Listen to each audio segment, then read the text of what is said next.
Ingrid Centurion, thank you so much for being on board with us, with me, and with my students at Middlesex. And I'm so delighted you agreed to being part of the team, which will be fantastic, really. So I want to ask you, you being an extraordinarily accomplished woman, what it is that resonates with you when we talk about a teachable ethics of responsibility. Well, responsibility in general is something as a child or adolescent, teenager, as we grow in life,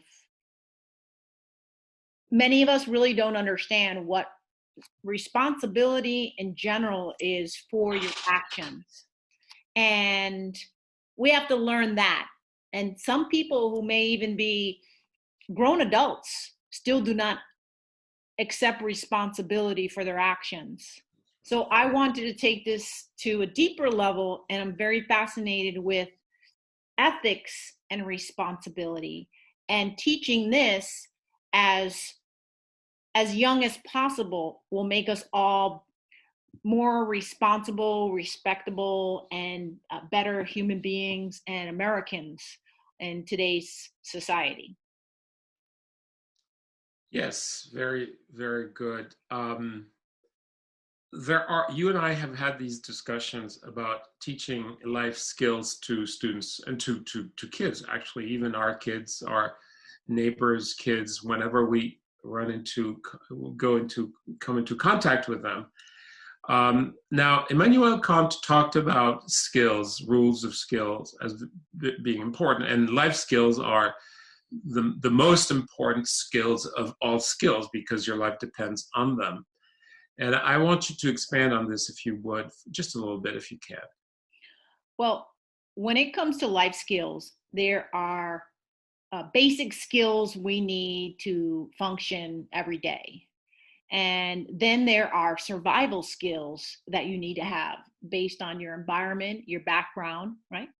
If you grow up in New Jersey, or you grow up in a village in Africa, we can still apply what we're talking about here. Right. And that's why I find this so interesting and fascinating, because there are countries around the world that they are so very different than us.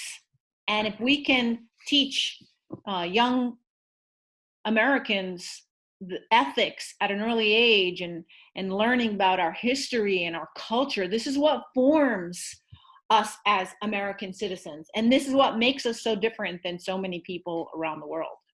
And yeah. And so what you have done, you have obviously talked about life skills and then survival skills.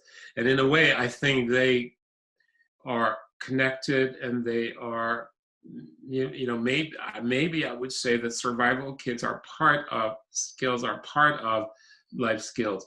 But I think you've also added a dimension, which is what Immanuel Kant would call counsels of prudence. In other words, our culture is kept alive by the ability to think through different situations, by having interactions happening, like, a mentor and a mentee, an older person, a younger person, a parent and a child, when they have a positive connection. The parent typically would provide some advice, suggestions to the child, but it could be that you have a younger person saying to an older one, not necessarily a parent, but this is how I see you get into trouble, or one gets into trouble, and therefore I suggest that when you encounter this type of a person, you breathe instead of lashing out at them. So that's kind of a stoic way of understanding how to respond to things. That's what Kant would call a counsel of prudence, right?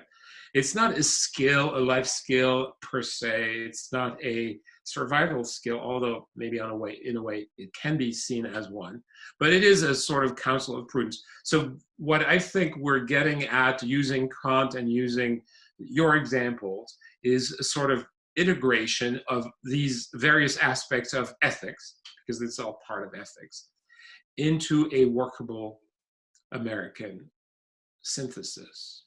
Does that make sense? That makes sense. And ultimately, there is the categorical imperative, which is to always tell the truth as you see it and backing it up and never backing down from it. If you're wrong, then you acknowledge that you did not have the truth, but otherwise tell the factual truth as it is and don't spin stuff that some people like or some people don't like. Just say it as it is. Right? And so we have the three, just what we said in the last 10 minutes. It's not horribly difficult. This is Immanuel Kant's take on ethics, and it forms an ethics of responsibility. This is exactly what we need to inculcate.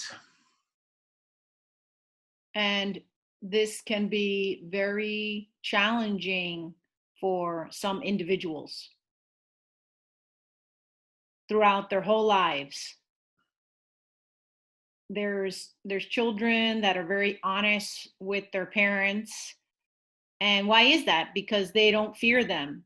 They express to them honest, open opinions.